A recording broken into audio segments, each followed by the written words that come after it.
Ya. Ada yang menyamakan pelanggaran kuarantin Datuk Khairuddin sama dengan kisah burung hudhud. Mungkin Ya. Datuk Seri boleh komen? Yang penting moral dulu. Kalau dia buat sesuatu yang maksiat, yang bercanggah dengan Islam, moral, kita pecat dia. Dalam PAS yang pertama ialah dari segi maksiat dulu. Yang kedua, kalau salah laku itu kita serah pada undang-undang lah. Ini Datuk Seri ada bagi nasihat tak kepada Datuk Seri ini? Ya. Ada bagi nasihat apa tak? Ya. Datuk Seri Mushidul Ampas pun menyalahkan KKM kerana tidak memakaikan gelang. Ya. Kata lain tu. Kata sana. Boleh komen Datuk Seri? Datuk Seri ada bagi nasihat tak kepada Datuk Khairuddin?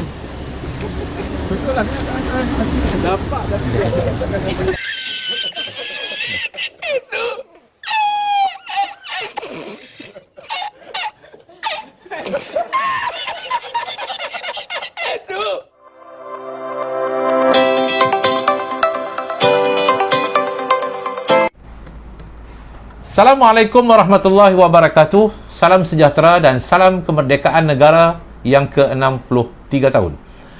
Saya ingin memberikan sedikit komen pada pagi ini yang berkaitan dengan kenyataan yang dibuat oleh Haji Abdul Hadi Awang, Presiden PAS yang juga merupakan duta khas Perdana Menteri ke Timur Tengah. Apabila ditanya oleh wartawan tentang kelakuan seorang pemimpin PAS yang juga Menteri Kabinet Kerajaan Perikatan Nasional ini yang melanggar SOP berkaitan dengan kuarantin selama 14 hari selepas daripada beliau pulang daripada Turki. Beliau menjawab bahawa PAS mementingkan soal moral dan akhlak. Saya agak terkejut kerana beliau seolah-olah menganggap bahawa kesalahan yang dilakukan, pelanggaran terhadap SOP ini tidak ada berkaitan dengan soal kesalahan moral ataupun akhlak. Saya nak tanya Pak Haji, adakah ini merupakan satu perbuatan akhlak yang baik? Melanggar SOP yang mewajibkan kuarantin 14 hari kerana ada kaitan dengan soal penyakit berjangkit yang berkaitan dengan COVID-19 ini yang dibuat oleh pemimpin Pak Haji sendiri, menteri daripada parti Pak Haji, iaitu Dr. Khairuddin ini merupakan seorang yang dianggap oleh Pak Haji sebagai orang yang punya moral ataupun akhlak yang baik. Dan tak perlu diambil apa-apa tindakan oleh parti Pak Haji. Jadi saya menganggap bahawa ini sesuatu yang sangat memalukan kerana semua orang tahu Pak Haji bahawa Dewan Bahasa telah pun mentafsirkan tentang erti moral yang disebut oleh Pak Haji, iaitu ajaran atau pegangan tentang buruk baik sesuatu perbuatan, kelakuan, kewajipan dan lain-lain, sikap atau cara berkelakuan yang berasaskan atau yang diukur dari segi baik buruk sesuatu akhlak.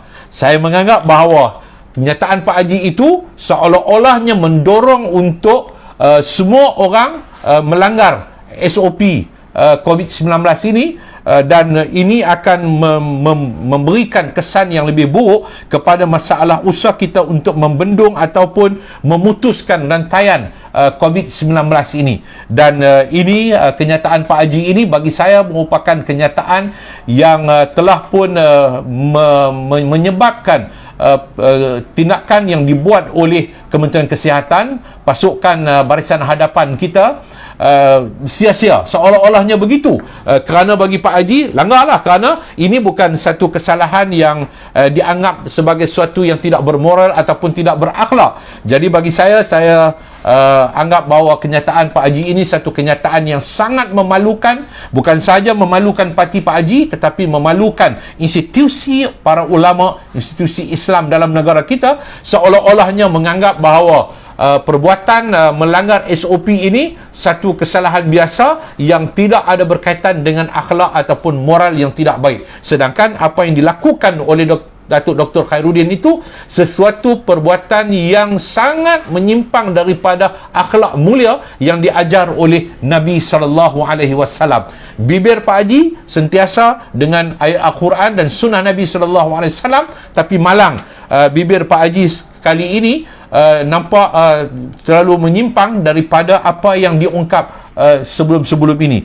Saya fikir bahawa lebih mulia bibir daripada seorang Perdana Menteri New Zealand dan juga bibir daripada seorang Menteri Kesihatan New Zealand. Menteri Kesihatan New Zealand Dr. David Clark telah melanggar SOP seperti mana yang dilakukan oleh Datuk Dr. Khairuddin, iaitu satu SOP, dan beliau telah pun meletakkan jawatan beliau sebagai Menteri Kesihatan di New Zealand, dan malah beliau seorang yang punya akhlak yang tinggi, moral yang tinggi, menganggap dirinya bodoh kerana melakukan perbuatan yang salah, kerana ini boleh mendatangkan kesan yang tidak baik dan contoh yang tidak baik kepada masyarakat dan rakyat di New Zealand. Dan apabila ditanya oleh para wartawan kepada Perdana Menteri New Zealand, iaitu Jacinda Ardern menyatakan, Jacinda Ardern seorang Perdana Menteri wanita, beliau menyatakan bahawa dalam keadaan biasa saya